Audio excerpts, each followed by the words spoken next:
Yo, what is good? Today we're here to talk about Yellow Taxi Goes Vroom. Yellow Taxi Goes Vroom is a 3D platformer, and you bump and dash your way all throughout levels in order to find little green gears that are going to help you unlock more levels. The trick with this game is there's no actual jump button, so you have to figure out ways to get yourself from the ground to the air. When you start this game, you kind of start in pretty similar way to Mario 64. You find yourself outside of a large building, then once you make your way into the building, you're met by Mario, and Mario is going to tell you that you're his creation and he needs your help finding these little green gears that are corrupting the oil in the world, and it's making cars unable to function normally. And you have to track down Alien Musk, and you have to make it to Tesla's headquarters to find him. Find out that Mario has created these portals that run on these little green gears, and you have to collect X number of green gears in order to open each portal. And then you go into the portal, and that's going to take you to a different island within this world, and then you'll be able to get more green gears. This is going to be fairly similar to Mario 64 in that Mario's laboratory is basically Peach's castle, and then there's going to be a whole bunch of different worlds that you can get to from there. Each world has its own theme. Each theme is pretty interesting, and it's going to drive the kind of platforming that you're going to have to do within each world and each level. The levels themselves play out a lot like Mario 64 and Mario Odyssey. The other aspect of this game is that some levels have a crazy taxi element to them. So in addition to finding green gears and performing the platforming in the world, you can also pick up passengers throughout the world and take them from one place to another within the level. And within each level, there's a whole bunch of stuff that you can pick up. There's going to be coins all over the place, different variations of coins. Pick up a single coin, pick up a treasure chest of coins, pick up wads of money. There's just all kinds of money coin aspect things for you to pick up. And with that money, it's going to act kind of like your life. So if you fall off a platform or something, you're going to lose a little bit of money. And also there's hats and skins that you can find throughout levels, and most of them have a hat store that you can just go to and buy hats and stuff. Some of these hats have secondary purposes. No spoilers. Looking at the visuals and the audio of this game, it's very clearly inspired by the Nintendo 64 era. You have low poly basically everything and very bright colors. I love the look of this game. The sound effects I think are really good. Sound effects fit everything that's happening on screen, and the music is very upbeat, poppy. It sounds a lot like something you would hear in Mario 64 or Mario Odyssey, and I really like that aspect of it. Do you think that in the Crazy Taxi-like levels, it would have been cool if they had some faster, crazier paced music like you would have heard in Crazy Taxi? But it doesn't take away anything. I still feel like the music that we do have in this game is really awesome, and sometimes I just like to just drive around listening to the music. We get to the pros and the cons, the meat of this review. Starting with the pros, the first one is going to be movement in this game is actually fun. It actually feels good. Sonic Team could learn something from the devs of Yellow Taxi Goes Vroom. This game feels like it's reverse Jump King. In Jump King, you can't move, you can only jump, and you move by jumping. In this game, you can't jump, but you can move, and so you jump by moving. That makes any sense at all. It feels so good. I would say like the first 15-20 minutes, it was kind of weird trying to get used to it, and the game is not going to really explain the meat and potatoes of movement right off the bat. It kind of slowly unfolds, and you'll learn more and more as the game goes on.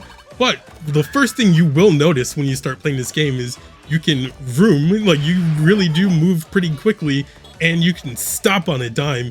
And so that allows you to move and maneuver very easily, I think. So the next pro we're gonna talk about here is gonna be the look and sound of this game. I feel like when it comes to Mario 64, like the adventure 3D platforming style Mario game clones, that we have normally either gotten games that look really nice but control terribly, or look terrible but control like a dream.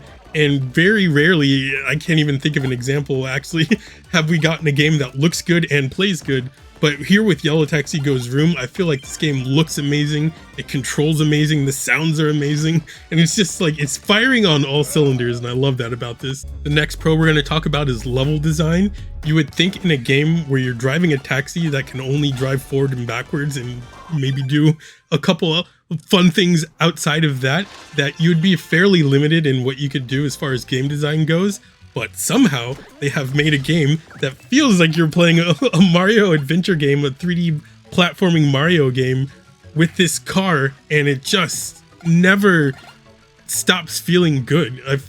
There's so many different play styles and ideas that they've packed into this game, and there's so many different levels, and each level has different things going on. Some levels are more exciting than others, I will say that. You can actually go through this game and rack and stack the levels. Some are way better than others. And customization via hats and skins. This aspect of the game seems like it's kind of stupid, just being able to customize the taxi and make it look however you want. But just the fact that they went above and beyond, and in addition to the customization, there's secret things that you can maybe do with some of these hats, and you just kind of stumble across those things. The game doesn't tell you can do them, but you just sort of find stuff. I love that aspect of this game, and it gives you something to do with the money. Now we get to the cons. Unfortunately, nothing is perfect, and we have to pick apart some of these cons because they will be things that I think make or break a game for people. The first big con that I'll say is the getting to the end game can be a massive slog.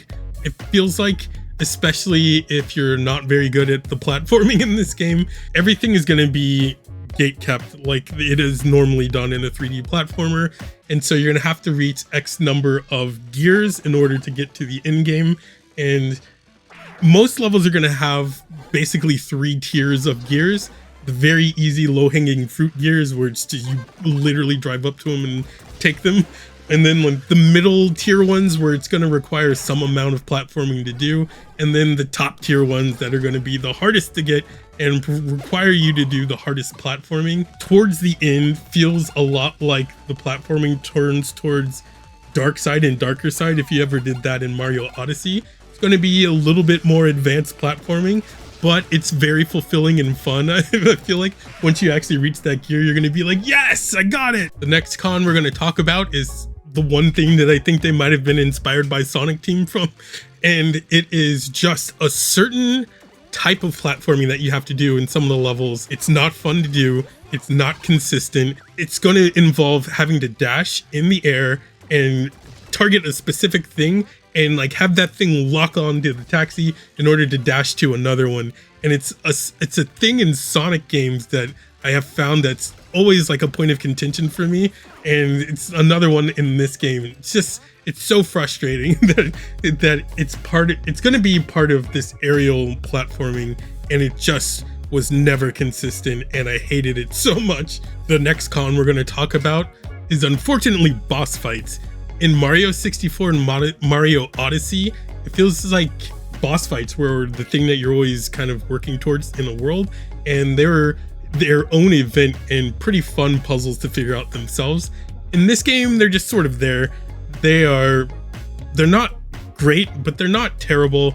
They're very underwhelming, I would say is the best way to put it. And they just sort of happen and then you move on. And it's kind of like, well, it didn't even actually need to happen, I feel like. And the last con we're going to talk about is there is, after the beginning of this game, a new gameplay style that gets introduced where you'll be driving normally, but then the camera will shift to this kind of aerial view and you'll be avoiding enemies and kind of driving through a maze. But in order to do that segment, the controls completely change. And so when you shift from the normal gameplay into these areas where you're doing this maze and then that change in controls happens, it just breaks your brain. And I wish there was a smoother transition, or they just kept the controls the same between the two, because it's such a jarring change. Luckily, it doesn't happen a lot. I'd say it doesn't happen frequently enough to even really be a problem, but when you experience it, it is definitely like, what the hell is going on? Alright, so we reached a summary here. Is this game fun? Is it worth playing? I would say the pros definitely outweigh the cons. The cons in this game are just kind of things that I found annoying. They weren't things that made me stop playing the game.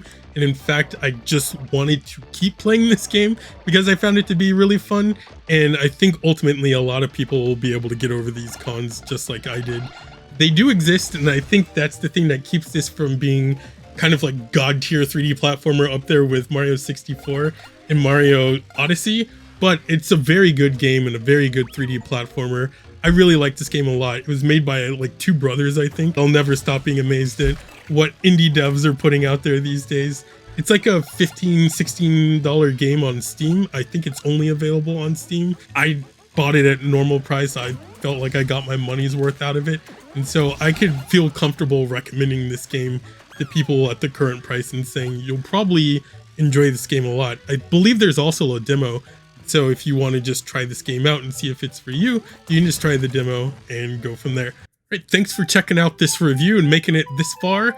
And I do have future reviews coming out. Do check out some of the previous reviews that I've done and some of the other content on my channel, though, if you're interested in gaming or video game adjacent things. There's a little bit of something for everybody.